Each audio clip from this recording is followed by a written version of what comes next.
बल्कि ये है कि इसको लेकर के लोगों में बहुत सी गलत धारणाएं हैं। आज 1 दिसंबर मैं पूजा शर्मा एनवीएल की स्वयं सेविका उन गलत धारणाओं की सही जानकारी लेने के लिए डॉक्टर दिव्या मित्तल के पास आई हूँ। Hello ma'am. मैं हूँ डॉक्टर दिव्या मित्तल, ज्योतिष केयर सेंटर की मेडिकल ऑफिसर। 1999 से ये सेंटर की शुरुआत हुई और पिछले 17 सालों से हम लोग HIV एड्स के लिए काम करते हैं। अगर मैं अपने ओर से बताना चाहूँ एड्स क्या होता है, HIV क्या होता है, तो हम लोग एक एक चीज़ को ध्यान से समझ लेंगे जिससे हर किसी को समझने में सहूलियत हो जाएगी। HIV का पूरा नाम है ह्यूमन इम्यूनोडेफिशिएंसी वायरस। ये है विषाणु का नाम है। एड्स क्या? तो ये एड्स कैसे होता है ma'am? What is AIDS? AIDS exactly AIDS है जो HIV विषाणु की वजह से होने वाली बीमारी। HIV जो है वो विषाणु का नाम है, एड्स जो है उससे होने वाली बीमारी का नाम है। हाँ तो डॉक्टर, हमारा आज का पहला सवाल है व्हाट इज एड्स? एड्स क्या है? एड्स का फुल फॉर्म है एक्वायर्ड इम्यूनोडेफिशिएंसी सिंड्रोम। इसका मतलब है किसी भी जब पेशेंट के भीतर ह्यूमन इम्यूनोडेफिशिएंसी वायरस जब जाता है HIV, वो जाने के बाद में जो बीमारी में उसका रूपांतर होता है उसे कहते हैं एक्वायर्ड इम्यूनोडेफिशिएंसी सिंड्रोम या एड्स।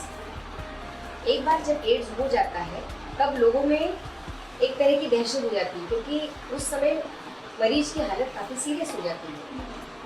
जिस समय इंसान को पहली बार HIV का संक्रमण होता है उस समय पे इनिशियली उसमें कोई भी सिम्टम्स नहीं होते, कोई लक्षण नहीं होते हैं। समझ लीजिए किसी इंसान को आज इन्फेक्शन हुआ, आज से लेके 5 से 10 साल तक उसके शरीर में HIV का जो विषाणु है वो आराम से बैठा रहेगा। आराम से बैठा रहेगा मतलब वो मल्टीप्लाई होता रहेगा, लेकिन उसके शरीर में उतनी कोई मेजर बीमारी नहीं क्रिएट करेगी। इसको कहते हैं साइलेंट पीरियड, उसका जो होता है वो चलता है। तो ये एज वाइज रहता है या फिर जैसे कि अगर कोई बच्चा है तो उसी के लिए ये मतलब पर्टिकुलर चीज़ें या उसे मतलब अभी इन्फेक्शन हो गया है 10 साल बाद मालूम पड़ेगा, या फिर कोई एजेड पर्सन है जैसे 25 और 30 ईयर का कोई आदमी है या औरत है, अगर उनके अंदर ये वायरस चला जाता है तो फिर कितना टाइम मालूम पड़ता है? ये बहुत अच्छी बात पूछी, क्योंकि एज के हिसाब से भी पैटर्न अलग अलग होता है। बच्चों में इम्यूनिटी बहुत कम होती है, रोग से फाइट करने की शक्ति जिसको हम कहते हैं वो कम होती है, तो उनके इसमें HIV के इन्फेक्शन के बाद में एड्स में बहुत तेज़ी से वो बच्चा रह जाता है अगर दवाई ना शुरू की जाए तो। छोटे बच्चों में तो वो कई बार उनकी मृत्यु 1 से 1.5 साल के भीतर हो सकती है। वेराइज जो बड़े इंसान हैं, बड़े व्यक्ति जो है, उन सब में ये 5 से 10 साल तक साइलेंट रहने की काफ़ी ज़्यादा संभावना होती है। कोई प्रेग्नेंट लेडी है उसके इसमें भी इम्यूनिटी कम होती है, कोई डायबिटिक पर्सन है उसमें कम होती है, किसी को ऑलरेडी कैंसर है, ऐसे सब व्यक्तियों में एड्स में रूपांतर काफ़ी तेज़ी से होता है। इसमें हमें ये नॉर्मली कितने टाइम में पता चल जाता है? मतलब ये ऐसा ही, इसका वायरस ऐसा ही है कि ये शांत रहेगा या फिर क्विकली 2 या 3 महीने में पता चल जाए पर्सन को कि मतलब कुछ तो सिम्टम्स होंगे इसके?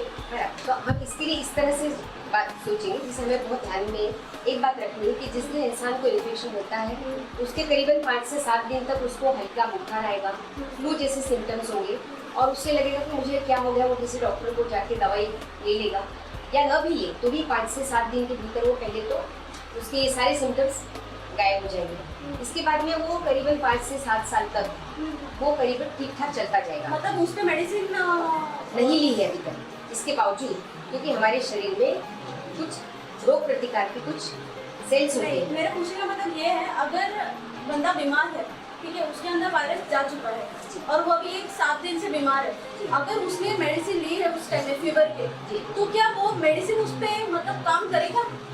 वो मेडिसिन जो लेगा कोई भी बंदा वो HIV की मेडिसिन नहीं लेगा। नहीं, तो नॉर्मल फीवर की मेडिसिन लेगा। तो नॉर्मल फीवर की मेडिसिन उस समय कारगर होगी और 6-7 दिन के बाद उसका फीवर चला जाएगा। अगर उसने दवाई ना भी ली तो भी वो फीवर चला जाता है। दवाई ना भी ली तो भी चला जाएगा, क्योंकि उसकी इम्यूनिटी इस समय काफ़ी अच्छी है। उसकी जब इम्यूनिटी धीरे, हमने क्या कहा, एक्वायर्ड इम्यूनोडेफिशिएंसी सिंड्रोम, धीरे धीरे उसकी जो ये इम्यूनिटी है वो धीरे धीरे कम होगी। और इसके अलावा क्या सिम्टम्स होंगे? जी, तो इसके हम अगर कहें तो इसके 4 स्टेजेस हैं। पहले कुछ सालों तक, सबसे पहले तो हम कह सकते हैं पहले कुछ सालों तक ये साइलेंट फेज में चलता रहता है। स्टेज 1 जब इंसान को कोई भी सिम्टम्स नहीं होते या 6-7 दिन का बुखार आके वो शांत हो जाता है, ये स्टेज 1 होता है। इंसान हर तरह के कामकाज कर सकता है, उसे किसी तरह की कोई काम डेली कामकाज में दिक्कत नहीं होती। स्टेज 2 तब होता है जब उसको धीरे धीरे रिपीटेडली 2-3 तरह के इन्फेक्शन होने लगते हैं। उसमें है कोल्ड होना, बार बार सर्दी खांसी होना, उसके साथ में कभी बुखार आना कभी ना आना।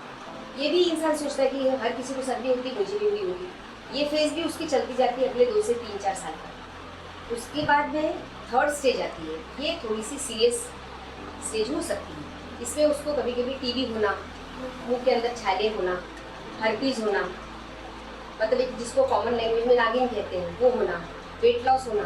तो HIV में नागिन भी होता है? जी, जिनको हम सब कहते हैं अपॉर्चुनिस्टिक इन्फेक्शंस, या जिनको जैसी इम्यूनिटी कम हो जाती है उनको जब वो जकड़ते हैं, आप बाहर के जितने भी जंतु हैं वो हमारे ऊपर अक्सर प्रहार करने लगते हैं, वो सब के सब घर करने लगते हैं हमारे शरीर के भीतर, तो इनको अपॉर्चुनिस्टिक इन्फेक्शंस कहते हैं। ये सिर से लेकर पाँव तक हर ऑर्गन में हो सकते हैं। इंसान की आंखों में हो सकते हैं, ब्रेन में हो सकते हैं, जीभ, स्किन, काफी हर सारे पार्ट में। symptoms हैं इसके। जी, तो ये होती है थर्ड स्टेज। थर्ड स्टेज में इंसान अक्सर बार बार बीमार होने लगता है, वजन कम होने लगता है, आसपास के लोग जानने लगते हैं कि आदमी बार बार बीमार हो रहा है। ये होती है थर्ड स्टेज। इस समय अक्सर लोग डॉक्टर के पास जाके बताते हैं कि मुझे बार बार हो रहा है। उनको जुलाब होना शुरू हो जाते हैं जो जल्दी कंट्रोल में नहीं आते, खांसी होती है जो जल्दी कंट्रोल में नहीं होती, निमोनियाज होते हैं वो कंट्रोल में नहीं आता है, कान से पानी बहना, इस तरह की मतलब चीज़ें। जो डिजीज है वो रिपीट होती जाती है। जितना टाइम वो वायरस शांत है वो पर्टिकुलर पीरियड में जो डिजीज होगी वो रिपीट होगी। ज़्यादा फ्रीक्वेंटली होती है, रिपीट होती है और जल्दी जल्दी असर नहीं होता कॉमन दवाइयों का।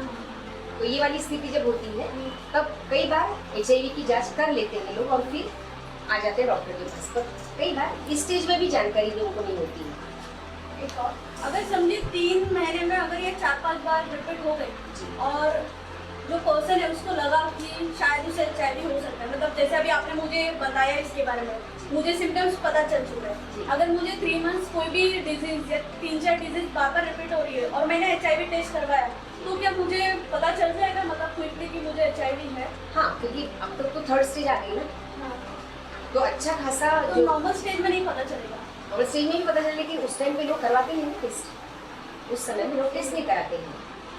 ये जो अगर मैं कहूँ अगर लोगों में कब ध्यान रखना चाहिए, अगर उनको 1 महीने से ज़्यादा फीवर लगातार आ रहा है, कम नहीं हो रहा है कॉमन दवाइयों से, खांसी चल रही है 15 दिन से ज़्यादा, जुलाब जो है जो बार बार हो रहा है 1 महीने तक कंट्रोल नहीं आ रहा है, ये 3-4 चीज़ों का अगर लक्षण किसी इंसान में आप देख रहे हैं तो उसको डेफिनेटली HIV की टेस्ट करवा लेनी चाहिए। इसके आगे अगर वो ख्याल न करे, दवाई ना ले, तब वो एड्स में चला जाता है। अब कहते हैं कि एड्स हो गया उसे, जब वो काफ़ी सीरियस स्टेज में होता है। अब हम इसको हम हमारे अब ये सब जो सिम्टम्स हैं हमारे जो शरीर में जो वाइट सेल्स होते हैं, सफ़ेद पेशियाँ होती हैं, उनका भी इसके साथ में पैरेलल अगर हम देखें लैब टेस्ट के साथ में, तो उनका भी साथ साथ में डिक्रीज होता रहता है हमारे बॉडी में, फर्स्ट स्टेज से फोर्थ स्टेज तक। जैसे किसी इंसान को आज HIV का संक्रमण हुआ है तो उसका CD4 काउंट काफ़ी हाई हो सकता है, लेकिन धीरे धीरे CD4 काउंट अगले 10 साल में वो कम होते होते 250 के नीचे पहुंच जाता है। जब वो 250 के नीचे पहुंचता है तब इंसान को ये सब सीरियस इलनेसेस होने लगती है, जिसे हम कहते हैं एड्स। HIV और एड्स, जैसे कि जब मैं 12th में थी तो हम लोगों को एड्स के ऊपर एक टॉपिक था, तो बताया गया था उस वक्त, लेकिन मुझे इतना ध्यान में नहीं। HIV और एड्स में क्या डिफरेंस है? जिसमें मैंने कहा HIV ये विषाणु का नाम है, एड्स ये उससे होने वाली बीमारी का नाम है। हम ये भी कह सकते हैं कि पहले 3 स्टेजेस में HIV इंसान को ये इंसान HIV से बाधित है, संक्रमित है, पर इसमें अभी एड्स हुआ नहीं है। जब तक उसका CD4 काउंट 250 के नीचे नहीं जाता उसे एड्स है ऐसा हम नहीं कहते। तो HIV ठीक हो सकता है? HIV की आज तक कोई ऐसी दवाई नहीं निकली कि किसी इंसान को HIV पॉजिटिव से HIV निगेटिव बना दे। लेकिन हाँ, अगर दवाइयाँ समय पे शुरू हो जाए तो इंसान को जो HIV बाधित व्यक्ति नहीं है, ठीक उसके ही बराबरी की ज़िंदगी वो जी सकता है।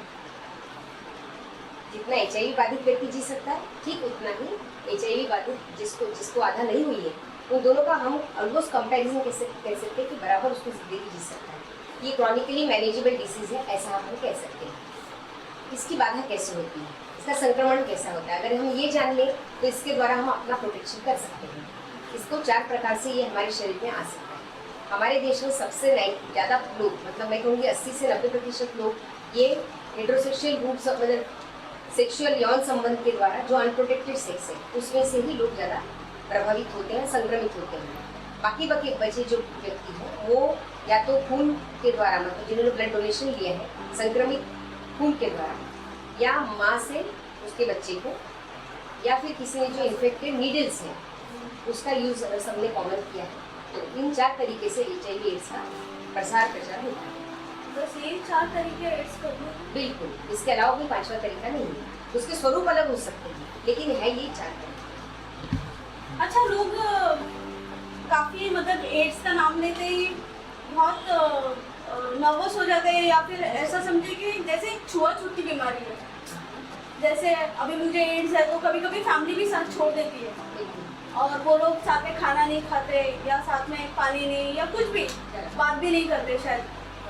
तो फिर क्या इससे तो नहीं फैलता एड्स, राइट? बिल्कुल नहीं, आप बिल्कुल सही कह रही हैं। ये बहुत सारी गलतफहमियाँ हमारे समाज में फैली हैं और हमें बिल्कुल सब हर इंसान को बताना है कि एड्स किस तरह से पसरता है। बिल्कुल ये 4 ही जो तरीके मैंने आपको बताए, बस यही 4 तरीके हैं जिससे कोई HIV बाधित व्यक्ति किसी और को बाधा पहुंचा सकता है। HIV 5वां कोई तरीका नहीं है। तो आप ये छुआछूत की बीमारी नहीं है। आप उस इंसान को पकड़ सकते हैं, उसको उठा के टॉयलेट ले जा सकते हैं, उसका आप वॉमिटर साफ कर सकते हैं। ये सब जानने के लिए हम ये भी जान लें कि इसकी कौन कौन सी चीज़ें जो जिससे हमें बाधा हो सकती है, कौन कौन से फ्लूइड्स हैं उसके शरीर के। उसमें HIV का जो उसका ब्लड है, बस वो जो खून है, खून किसी तरह से किसी और व्यक्ति के पास ना जाए। इसके अलावा यौन से जो निकलने वाले जो स्त्राव होते हैं, ये वाली चीज़ों में कभी भी शेयरिंग हुआ तो उससे भी हो सकता है। बाकी जो लार है, आँख से आने वाले आंसू है, पसीना है, इसमें से कभी भी HIV एड्स नहीं फैलता। एक रिक्वेस्ट है आपसे, प्लीज़ आप हमारे जो भी व्यूअर्स हैं, ये 4 तरीके जिससे एड्स फैलते हैं, प्लीज़ एक बार कैमरे की तरफ देखिए, उनको क्लियरली बताएं कि सिर्फ ये 4 तरीकों से ही एड्स फैलते हैं और जिन्हें भी एड्स है प्लीज़ उनसे दूर ना जाए या उन्हें अपना फ्रेंड ना बनाए। प्लीज़ ये 4 तरीके आप वापस रिपीट करेंगे? बिल्कुल, मैं आपसे फिर से एक बार रिक्वेस्ट करके बताना चाहती हूँ कि एड्स फैलने के या संक्रमण जो है होने के 4 ही तरीके हैं। सबसे पहला जो है असुरक्षित यौन संबंध, बिना कॉन्डोम के किया हुआ यौन संबंध। नंबर 2, उस माँ से उसके बच्चे को होने वाला, इसमें भी 3 स्टेजेस कह सकते हैं। माँ के पेट में जब बच्चा आता है, जब वो गर्भ धारण करती है उस समय या तो इन्फेक्शन देती है, या जब उसकी डिलीवरी होती है बच्चे की उस समय उसको इन्फेक्शन हो सकता है, या उसके दूध में से अपने बच्चे को दूध पिलाते समय माँ अपने बेटे को बच्चों को इन्फेक्शन देती है। तीसरी जो तरीका है वो है इन्फेक्टेड या संक्रमित सुई का कॉमन यूज़। हम ऐसा नहीं कह सकते कि किसी अस्पताल में कोई कॉमन सुई कोई डॉक्टर एक दूसरे के लिए यूज़ करेगा। तरीका क्या होता है, जो लोग ड्रग्स लेते हैं, IV ड्रग्स लेते हैं, उन लोगों को क्या होता है, एक ही सुई से वो ड्रग्स आधा वो लेगा, फिर दूसरा इंसान लेगा, फिर तीसरा इंसान लेगा, तो इस तरीके से उसका संक्रमण होता है। और चौथा तरीका, अगर इन्फेक्टेड ब्लड हो तो, अगर इन्फेक्टेड ब्लड कभी ब्लड ट्रांसफ्यूजन में दिया जाए तो चौथा तरीका। सबसे इम्पोर्टेंट चीज़ और ये भी है कि इन्फेक्टेड ब्लड कैसे कोई देता है, क्योंकि जब हम जाते हैं किसी भी ब्लड बैंक में और वहाँ से ब्लड लेते हैं और हम उसका जब ट्रांसफ्यूजन करते हैं तो हमें गारंटी होती है कि ये बहुत ही शुद्ध रक्त होगा, इसमें HIV की जरूरत नहीं होगी। परंतु इसमें एक थोड़ा सा कैच है। क्या कैच है? जिस इंसान को HIV की बाधा आज हुई है उसके शरीर में HIV का जंतु की जो टेस्ट की जाती है वो अगले 3 महीने से 6 महीने तक निगेटिव आने का चांस होता है। इसे कहते हैं विंडो पीरियड। ये विंडो पीरियड क्या होता है, इस पीरियड में उस व्यक्ति के शरीर में बहुत सारे HIV के विषाणु होते हैं परंतु टेस्ट का रिपोर्ट निगेटिव आता है, और जो हमारी ब्लड बैंक है उसकी रिपोर्ट में हम देखते हैं कि ब्लड टेस्ट निगेटिव है और ये ब्लड उस इंसान को दूसरे इंसान को चढ़ा देते हैं और एक्चुअली उसमें बहुत सारे विषाणु को चले जाते हैं। तो हमारे देश में ऐसे भी कुछ लोग हैं जो उनको इस तरीके से HIV की बात, मतलब 3 से 6 महीने तक ये हो सकता है कि HIV होते हुए भी रिपोर्ट्स में पता ना चले। इसीलिए हम जब किसी को धब्बा लगाते हैं कि इसको HIV हुआ है तो हर कोई इंसान ये सोचता है कि इसको यौन संबंध से ही हुआ है, हो सकता है इसने कहीं बाहर जाके कुछ गलत काम किया है, तो जरूरी नहीं है, ये और तरीकों से भी फैलता है। इसमें परिवार का, जैसे कि आप अभी नॉर्मली अराउंड 16 ईयर्स से इस फील्ड में है, तो आपने तो कई सारे पेशेंट्स अटेंड किए होंगे, तो इसमें आपने देखा होगा कि परिवार का कितना योगदान रहता है उस पेशेंट के लिए। बहुत बड़ा योगदान इसलिए है क्योंकि जिस पेशेंट को परिवार का सपोर्ट है वो पेशेंट बहुत लंबी उम्र जीते हैं, उनमें मॉर्बिडिटी कम होती है, उन लोगों में जो बार बार होने वाली इन्फेक्शंस की मात्रा बहुत कम होती है, उन लोगों में कॉन्फिडेंस होता है और सबसे मुख्य बात होती है कि वो जीना चाहते हैं, जीने की चाहत उनकी बनी रहती है। क्योंकि हमने देखा है जिस इंसान को पता चलता है कि उसे एड्स हो गया वो जीना नहीं चाहता, अब क्या बचा है मेरी जिंदगी में, ये उनका पहला स्टेटमेंट होता है। जिस हर कोई वो इंसान, अगर हम अपने पे भी सोचें, मैं खुद का भी विचार करें कि हम एक सोशल इंसान, एक सोशल एनिमल है, उसको समाज में जब तक एक्सेप्टेंस नहीं होगा तब तक उसको जीने का की कोई भी इच्छा नहीं होगी। तो घर के लोगों ने जिस दिन बोल दिया कि तो तुम्हारा मेरा कोई रिश्ता नाता नहीं है, उस दिन उसकी जीने की इच्छा बंद हो जाती है, मर जाती है। अगर वो उसको हम हर तरह का सपोर्ट हम उसको परिवार देता रहे, और क्योंकि क्या होता है एक डॉक्टर या एक कोई सेंटर हमारी तरफ वो कितना सपोर्ट देगा, जब परिवार का सपोर्ट रहता है वो अलग होता है। वो अलग इसलिए होता है क्योंकि जब कोई पेशेंट ज़्यादा सीरियस हो गया तो कभी उस पेशेंट को इस सेंटर से कहीं हायर सेंटर में ले जाना पड़ता है, उसका सीटी स्कैन कराना होता है, उसका चेस्ट एक्सरे कराना होता है। तो इस समय परिवार का कोई ना कोई व्यक्ति अगर आगे नहीं आएगा तब हमारे भी हाथ बन जाते हैं। एड्स को लेकर इतनी घृणा क्यों है लोगों में? हमने अभी थोड़ी देर पहले कहा था कि इसमें सबसे बड़ी गलतफहमी लोगों में ये हो जाती है कि इस इंसान को अगर HIV का संक्रमण हुआ है, एड्स हुआ है, तो वो ये बच्चे इंसान है, ये गिर सबके नजरों में वो गिर जाता है। मोस्टली मतलब लोगों की थिंकिंग है कि अगर इसको एड्स हो गया तो इसने जरूर कुछ गलत काम किया, ये इसे सेक्सुअली ही हुआ है। इस तरह का एक बहुत बड़ा कलंक जो है कलंक लग गया इस एड्स के नाम से है, इसलिए इसके बारे में लोगों को घृणा है। आप कोई एक्स्ट्रा इन्फॉर्मेशन देना चाहेंगे हमारे व्यूअर्स को एड्स के रिलेटेड और HIV के रिलेटेड, और कोई सिम्टम्स, कोई एक्स्ट्रा चीज़ें जिससे अभी के जो यंगस्टर्स है मोस्टली, क्योंकि अभी सेक्सुअली होना आई डोंट थिंक सो, मतलब इंडियंस का जो संस्कार, हमारे जो मतलब रीति रिवाज है उसके हिसाब से जो पहले के मतलब हमारे जो मॉम डैड का ज़माना था उस टाइम में लोग इतना सेक्सुअली की एक्टिव नहीं, हाँ एक्टिव नहीं देता, लेकिन अभी का जो यंगस्टर है उनके लिए सेक्सुअली बोला जाए तो इट्स वेरी कॉमन। बराबर, अभी उनको वर्जिन रहना नहीं रहना it's not a big thing, big deal, हाँ big deal, it's not a big deal.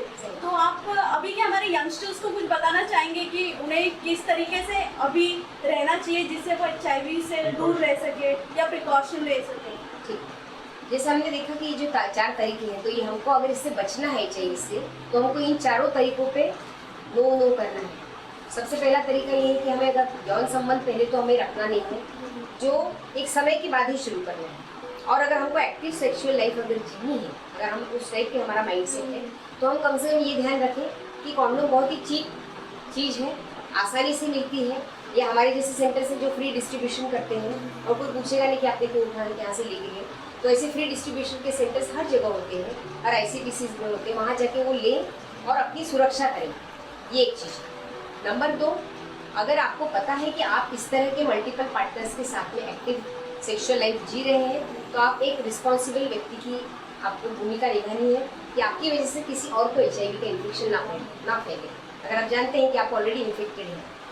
तीसरी बात, कहीं भी इन्फेक्टेड सुई के साथ में अगर आप कोई है कि जो ड्रग्स भी ले रहे हैं, तो बहुत सी संस्थाएं हैं जो फ्री सिरिंजेस और नीडल्स देती हैं, तो आपको उन संस्थाओं के साथ में कॉन्टैक्ट रखना है और फ्री नीडल्स एंड सिरिंजेस का यूज़ करके एवरी टाइम यूज है डिस्पोजेबल सिरिंज आपको उसी का ही यूज़ करना है। और तीसरी बात, अगर आपको लगता है कि घर में या आसपास समाज में कोई गर्भवती महिला है, अगर उसको HIV का उसने जांच नहीं कराई है अभी तक, तो आप उसको ले जाइए, उसकी मदद कीजिए, ऐसे किसी सेंटर में ले जाइए, हमारी तरह के सेंटर में ले आइए जहाँ पे जाके आप पता कर सके, जिससे उसकी अगर माँ पॉजिटिव है तो उसके बच्चे को बचाया जा सके। तो ये तो हो गई सुरक्षा के 4 चीज़। और एक संदेश मैं देना चाहूँगी कि HIV से इतनी डरने की ज़रूरत नहीं है। अगर आप इन्फेक्टेड हैं तो मैं आप ये समाज को बताना चाहूँगी कि हमारे पास ऐसी दवाइयाँ हैं कि जिसको हम कहते हैं एंटी रेट्रोवायरल थेरेपी ART, जो फ्री में दी जाती है। यहाँ पे रायगढ़ जिले में 2 गवर्नमेंट के सेंटर हैं और एक हमारा सेंटर है जो कि हमारा नॉन NGO का सेंटर है। हम AHF के साथ में जुड़े हुए हैं, जो कि एक अमेरिकन ऑर्गेनाइजेशन है। हम लोग नॉन स्टॉप ART का कंटिन्यूस सप्लाई देते हैं और हमारे पास एम्पल अमाउंट ऑफ ड्रग है और हम कभी भी शॉर्टेज नहीं होने देंगे। एक बार दवाई शुरू कर दे, अगर मेरे पास अगर मैं समझती हूँ कि पेशेंट को भी ज़रूरत है दवाई की, तो वो दवाई शुरू करने के बाद उसको लाइफ लॉन्ग ये दवाई बंद नहीं करनी है। इतना मैं एक संदेश देना चाहती हूँ, क्योंकि जब दवाई हम फ्री में आपको देने को तैयार हैं, तो आप कम से कम इतना तो कर ही सकते हैं कि दवाई ज़िंदगी भर लेते रहें। ये दवाई लेते समय काफ़ी सारे साइड इफेक्ट्स होने का चांस है, इसके लिए दवाई छोड़ना नहीं है। आप बराबर मेरे पास आते जाइए या डॉक्टर की आप बराबर सलाह लीजिए, जिसमें आपको पता चलेगा कि किस चीज़ से क्या गड़बड़ी हो सकती है। जैसे मैं एक बहुत ही साधारण सा कॉमन एग्जाम्पल देती हूँ जो HIV से रिलेटेड नहीं है। अब जब हम घर में गैस यूज़ करते हैं तो हम लोग आग डेली यूज़ करते हैं, पर आग से क्या हो सकता है, घर जल भी सकता है। तो इसका मतलब ऐसा तो नहीं कि हम लोग आग का यूज़ नहीं कर रहे हैं। अगर आपको पता चल जाए कि मुझे HIV है, उसके बावजूद मुझे जीना है, तो जो दवाइयाँ हैं उसके साइड इफ़ेक्ट्स जो है, वो जो डॉक्टर आपको दवाई दे रही हैं या दे रहे हैं, उनको पता है इसका साइड इफ़ेक्ट क्या है, वो सोच समझ के आपको दवाई दे रहे हैं। वो उनका ख्याल होता है कि ये साइड इफ़ेक्ट हो सकते हैं। वो बराबर समय समय पे उनका टेस्ट करते हैं, पेशेंट को बुलाते हैं कि आप समय समय पे आइए, ये साइड इफ़ेक्ट्स हो सकते हैं, इसकी तैयारी रखिए। तो कोई भी चीज़ का छुपाव नहीं होता है। जहाँ हम कोई भी चीज़ छुपाते हैं वहीं पे अविश्वास तैयार हो जाता है। तो ये बीमारी ही ऐसी है कि जिसकी जड़ ही अविश्वास है। पार्टनर्स के बीच में अविश्वास, जब हम बिट्रेल करते हैं, विश्वास पात्रता खो देते हैं, एक के साथ में एक निष्ठ नहीं रहते, पहला विश्वास वहाँ हमारा ब्रेक हो गया। नंबर 2, हमारा डॉक्टर पे भी पूरा विश्वास नहीं होता है, तो हम उनकी बात पूरी नहीं सुनते हैं। फिर किसी नीम हकीम खतरे जान, कोई आयुर्वेदिक डॉक्टर के पास जा रहा है, कोई होम्योपैथी के पास जा रहा है, मैंने सुना आपकी दवाई का बड़ा साइड इफेक्ट है, मैंने सुना है ये पूरा अच्छा हो जाता है, कहीं 5-10 लाख रुपए आप दे दीजिए, बोले वो बिल्कुल ठीक हो जाता है। हमारे कुछ पेशेंट ऐसे भी हैं। ऐसे आप काफी डॉक्टर से मिले होंगे जो आयुर्वेदिक ट्रीटमेंट भी करते होंगे एड्स के ऊपर। हाँ, बहुत सारे डॉक्टर्स हैं जो हमें कई बार फोन करके बताते हैं, मैडम जी आप सालों से दवाई दे रहे हैं, अभी तक एक भी पेशेंट को आपने अच्छा किया है क्या? तो ये बहुत बड़ी गलतफहमी है। इवन बहुत से जो अदर पैथी के जो लोग हैं, मैं ऐसा नहीं कहती हूँ कि आयुर्वेद और होम्योपैथी में कोई मतलब नहीं है, पर उनकी अपनी एक क्या कहते हैं लिमिटेशंस है, उनकी अपनी लिमिटेशंस है। तो उनकी अभी उतनी पढ़ाई नहीं है। ये बहुत ही रिसेंटली आई हुई, पिछले 35 सालों से आई हुई बीमारी है। उनके पास अभी इसके ऊपर रिसर्च नहीं हुआ है। जो कुछ रिसर्च हुआ है एलोपैथी में हुआ है। इस हिसाब से मैं सबको बताना चाहूँगी समाज को कि आप लोग अपने जान को रिस्क मत लीजिए। जिसको किसी को HIV है उसको ART सेंटर से ART की दवाई करनी चाहिए। जैसे कि आपको अभी मालूम है जिनको भी एड्स होता है कहा जाता है कि इसका कंप्लीट इलाज नहीं, मतलब ये ठीक नहीं हो सकता। ऐसे ईयरली कितना संख्या में लोग मरते होंगे, या फिर इसका कभी कोई दवाई बनेगा, या फिर ऐसा कुछ प्रोसेस में है कि ऐसा कोई दवाई आएगा जिससे एड्स बिल्कुल ही ये डिजीज खत्म हो जाए? आपको होपफुल रहना चाहिए, क्योंकि बहुत सारी जो संशोधन हो रहे हैं इस समय इसीलिए हो रहे हैं कि इसका टोटल क्योर हो जाए। पर HIV का जो विषाणु है उसकी एक पिक्यूलियरिटी है। वो क्या है, वो अपना स्वरूप बदलता है, उसको कहते हैं म्यूटेशन। वो बहुत रैपिडली म्यूटेट होता है। मतलब जो HIV का वायरस आज किसी इंसान के शरीर में घुस गया, वो करीबन 24 घंटे में करोड़ों विषाणु तैयार हो जाते हैं। उसमें से करीबन 35 लाख विषाणु ऐसे होते हैं जिन्होंने अपना स्वरूप बदल लिया है। सो जो इंसान आज जिस वायरस से इन्फेक्ट हुआ है उसके शरीर में आज से 10 साल बाद में जो वायरसेस होंगे उनका स्वरूप बहुत बदला हुआ हो जाता है। इसीलिए कोई वैक्सीन उस पर नहीं बन रही है आज तक, क्योंकि वैक्सीन जिस समय बनाने के लिए जो सैंपल लिया जाता है, जब तक में वैक्सीन बन के तैयार होती है तब तक विषाणु का रूप इतना बदल चुका है कि अब वो वैक्सीन उसके काम नहीं आती। मतलब जैसे जैसे लोगों का मतलब उम्र बढ़ता है वैसे वैसे उस विषाणु के भी स्वरूप बदलता है। बिल्कुल। तो ये इसमें बहुत बड़ी पिक्यूलियर चीज़ है, इसलिए आज तक इस पर कोई वैक्सीन बना नहीं है, लेकिन कोशिश जारी है। आज से 10 साल पहले हमारे पास दवाइयाँ भी नहीं थी, तब तो पेशेंट बहुत जल्दी मर जाते थे। लेकिन आज ऐसी दवाइयाँ हैं जिससे 25-30 साल 40 साल पेशेंट जिंदा रहते हैं, हेल्दी लाइफ जीते हैं। तो उसी तरह हमें होपफुल रहना है कि आगे चल के कोई क्योर भी आ जाएगा। और तब तक एक बहुत बड़ा मैसेज मैं आपको देना चाहूँगी कि जिसको ये बीमारी है वो उसको आगे न फैलाए। इस साल का यूनिट्स का एक थीम है, वो थीम मैं आपको बताना चाहूँगी। वो थीम ऐसी है, हर साल कोई ना कोई उनकी थीम होती है। इस साल की थीम ऐसी है कि जिसको HIV है उस व्यक्ति को अभी भी HIV की जानकारी नहीं कि वो उससे पीड़ित है। बहुत सारे लोग ऐसे हैं, जब करीबन 30 से 35% लोग दुनिया के ऐसे हैं जिनको HIV का संक्रमण होने के बाद भी जानकारी नहीं होती कि वो HIV से पीड़ित है। इसलिए उन्होंने क्या करना चाहिए, हमारा एम ये है कि जिनको भी HIV का इन्फेक्शन है उसमें से 90% लोगों को जानकारी हो कि वो HIV से पीड़ित है। दूसरी बात, जिनको जानकारी है उसमें से 90% लोगों को ART की दवाई शुरू होनी चाहिए। जो 90% लोग ये दवाई ले रहे हैं उनमें से 90% लोगों का जो HIV का लोड है उनके शरीर में का वो टोटली सप्रेस होना चाहिए, मतलब उनके शरीर में एक भी वायरस ना मिलने पाए। इसको कहते हैं 90-90-90, मतलब 90% पीपल शुड नो कि उनको HIV का संक्रमण हो चुका है। उसमें से 90% जो है ART ले रहे हैं, उसमें से 90% को टोटली सप्रेस्ड है। टोटली सप्रेस्ड क्यों होना चाहिए?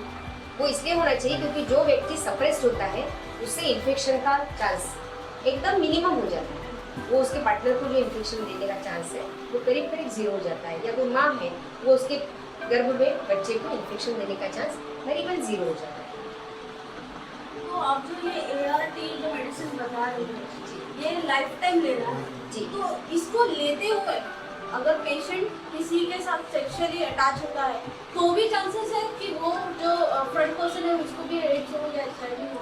बहुत ज़्यादा चांस, इसलिए जब अगर वो कम्प्लीटली सप्रेस है तो चांसेस बहुत मिनिमम हो जाते हैं।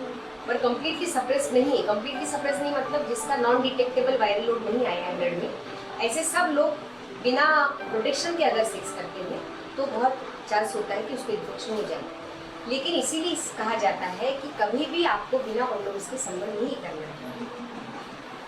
अच्छा, ये जो महिला जो फीमेल्स और मेल्स तो ऐसा कुछ है कि फीमेल्स को अगर एड्स होता है तो उनका लाइफ टाइम थोड़ा ज़्यादा रहता है और मेल को एड्स होता है तो उनका लाइफ टाइम थोड़ा कम हो जाता है, मतलब उन पर ज़्यादा मेडिसिन असर नहीं करती, या फिर फीमेल का लाइफ टाइम थोड़ा ज़्यादा रहता है मतलब उन पर मेडिसिन असर करती है?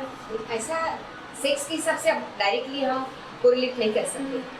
तो रीजंस कुछ और हो सकते हैं। जैसे कोई फीमेल है उसमें क्या होता है कि उसके घर में अगर उसको ठीक से खाना, उसका न्यूट्रिशन लेवल कम है, वो उसको बार बार प्रेगनेंसी हो रही है, क्योंकि हमारे देश में ऐसा होता है कि अगर उसको लड़की बार बार बेटी पैदा कर रही है तो वो बार बार अबॉर्शन भी करती रहती है। बीच में 2 प्रेगनेंसी के बीच में समय बहुत कम रहता है उसको, 1 साल के भीतर वो फिर से प्रेग्नेंट हो जाती है, तो उनकी इम्यूनिटी नेचुरली पहले से ही कम होती है। इसीलिए ऐसा अपेरेंटली हमें लगता है कि विमेन जल्दी से मर जाती है। रीज़न वो नहीं होता है। HIV का वायरस एक स्त्री में और एक पुरुष में इक्वल इफेक्ट करता है। पर जो हमारे देश में जो पुरुष प्रधान सोसाइटी है इसमें क्या होता है, कोई भी जो मेल व्यक्ति है उसको घर में ज़्यादा इंपॉर्टेंस मिलती है, खाना वो अच्छा खाता है, उसको कोई भी इन्फेक्शन हो जाएगा तो वो तुरंत हॉस्पिटल उसको ले जाया जाता है ना। इन सब फैक्टर्स की वजह से इनडायरेक्टली हम कह सकते हैं कि फीमेल्स जल्दी ज़्यादा सीरियस हो जाती है। और इसके आप कुछ इसके रिलेटेड और कुछ बताना चाहेंगे? इंपॉर्टेंट चीज़ मैं सबसे बताना चाहूँगी कि हमें TB का नाम HIV के साथ बिल्कुल हमेशा जोड़ के रखना चाहिए। TB को क्योंकि हमारे देश में बहुत सारे व्यक्ति TB से ही पहली बार हमारे पास आते हैं कि जब उनको TB होता है, इसलिए हर HIV पेशेंट को TB का स्क्रीनिंग करना पड़ता है, या हर TB के पेशेंट को HIV के लिए स्क्रीन करना पड़ता है। हमारे देश में बहुत सारे लोग TB की दवाइयाँ अधूरी छोड़ देते हैं, थूकते हैं जहाँ मन आया जाए वहाँ पे, ठीक से उसकी दवाइयाँ न लेने की वजह से TB हमारे देश में बहुत बड़ा मौत का कारण होता है। अच्छा, तो TB से एड्स होना कितना % चांसेस है? मतलब ये कुछ ट्रीटमेंट के टाइम हो सकता है, ऐसा कुछ है, या फिर TB से कुछ सेक्सुअली अटैच होंगे अगर पेशेंट अगर सामने वाले पर्सन से TB के टाइम में अटैच हो, उससे कुछ रिलेटेड है? कैसे होगा? मतलब TB और उसका क्या रिश्ता है? हाँ, TB और HIV का क्या रिश्ता है? HIV से ये रिश्ता ऐसा है कि HIV जब भी हमारे शरीर में आता है तो हमारी इम्यूनिटी कम कर देता है। जिसकी भी इम्यूनिटी कम है उसे TB कभी भी पकड़ सकता है। हमारे देश में TB बहुत ज़्यादा प्रिवेलेंट है। हमारे जो केसेस मेरे जो अंडर में आए हैं उसमें करीबन 70% लोगों को जो HIV से बाधित है उनको TB की कभी न कभी लाइफ टाइम में उनको TB हो जाता है। तो इसलिए हमको ये देखना है जो भी HIV वाला व्यक्ति है उसमें TB के विषाणु है क्या, जो जिसको TB हुआ है उसने HIV की टेस्ट कराई है या नहीं कराई है। तो मतलब क्या मतलब ईयरली, मतलब आप लोग के पास कोई एक रेशियो रहेगा कि ईयरली कितने लोग एड्स की वजह से जिनकी मृत्यु हो जाती है? ऐसा कोई रेशियो रहता है आप लोगों के पास कि ईयरली इतने? ये एक सेंटर का अलग से एक सेंटर का निकालने के अलावा जो हर एक जो देश है वो अपना अपना एक रिकॉर्ड बनाता है और उसके हिसाब से इंडिया का क्या है। जैसे ऐसे पहले जब हम कहते थे हमारे देश में बहुत ज़्यादा प्रमाण में मृत्यु हुआ करती थी, अब 80% लोग बच जाते हैं HIV होने के बावजूद। तो 80% लोगों को अभी एड्स में से बाहर निकाल के वो केवल HIV के फेज में रहते हैं। दवाई होने की वजह से उनका मृत्यु का दर बहुत कम हो चुका है। एड्स मतलब is too serious, it's a last stage. It is the last stage, पर इसका मतलब ये नहीं कि उनका मौत का पैगाम लिख दिया गया। ऐसे भी लोग हैं जिनका CD4 काउंट केवल 2, 3, 4 था लेकिन वो उसमें से बाहर निकल आ गया। CD4 रहने के बावजूद भी वो बाहर निकल रहे हैं। CD4 क्या होता मतलब ये इसमें अप्स एंड डाउन है लेकिन क्लियर नहीं है। मतलब बीमारी ठीक नहीं हो सकती लेकिन जो भी लेवल रहता है उसका वो ऊपर नीचे होता रहता है। और उसकी वजह क्या हो सकती है? CD4 जो है वो हमारे शरीर में कितने प्रमाण में HIV है ये उसका एक इनडायरेक्ट क्राइटेरिया है। जब हम ब्लड टेस्ट करते हैं तो अगर CD4 बहुत कम है तो हम कहते हैं कि भाई इसका HIV बहुत ज़्यादा है और ये एड्स की फेज में है। जब HIV की दवाई दी जाती है तब CD4 उसका बढ़ने लगता है।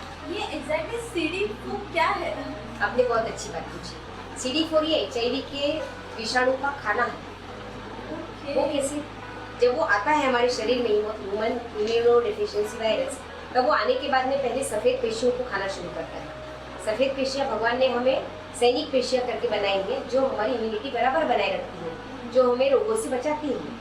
जब ये HIV वायरस शरीर में घुसता है तो सबसे पहले वो CD4 सेल्स को खाना इसलिए शुरुआत करता है जिससे हमारी इम्यूनिटी कम होने लगती है।